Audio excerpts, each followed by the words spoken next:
American Morning, the most news in the morning, period. Weekdays 6 Eastern. Our top story, Pakistan in crisis. The government is cracking down on protesters. Hundreds of lawyers have been rounded up and thrown in jail. This morning, questions about what the future holds and how the U.S. should respond.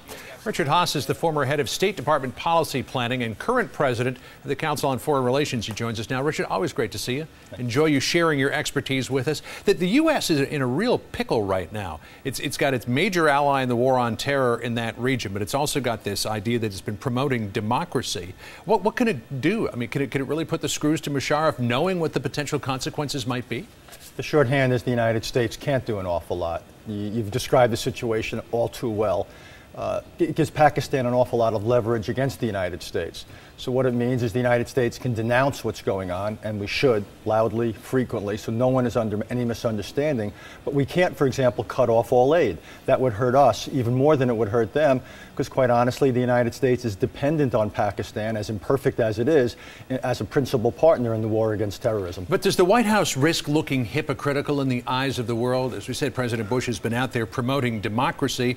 Now it appears that he's back to the old U.S. days of propping up dictators that just seem to serve a purpose for the United States. It's one of the reasons that this administration was unwise to place such an emphasis on democracy. Whether the country is Russia or China or Pakistan, the hard truth is the United States simply does not have the luxury of making the promotion of democracy its foreign policy priority. We may need Russia's help against Iran, or China's help against North Korea, or now Pakistan's help against terrorism. And in all these situations, we sometimes have to put democracy promotion on the back burner. Was it a surprise to you that Musharraf did not take off his uniform? You said in a recent interview you thought that he would. It was. I saw him maybe 2-3 weeks ago. But at that point, he did not think the Supreme Court was going to rule his recent election invalid. At that point, he was confident that things were going his way and that he would take off his uniform and he could enter in a political transition or relationship with Benazir Bhutto.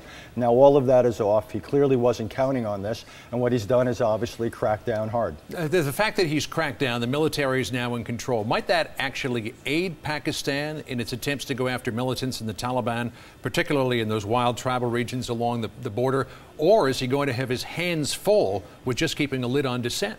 It won't help him at all. He will have his hands full dealing with public order in most of the country. The real problem is not the people protesting. The real problem is not an independent Supreme Court or Parliament.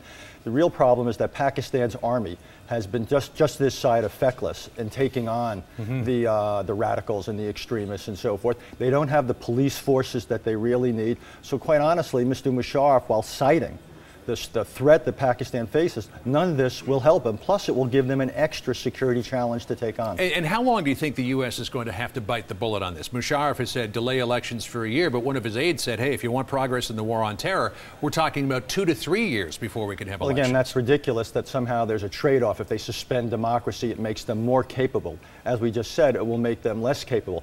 What the United States may have to do, besides denouncing this, is look for ways to perhaps slightly manipulate or condition the flow of aid. For example, we've been giving Pakistan a blank check.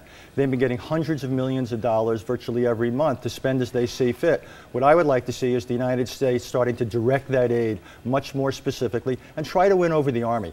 Mr. Musharraf can only get away with this if the army supports him. What we need to do is try to build a wedge between the Musharraf and the army, which is his base.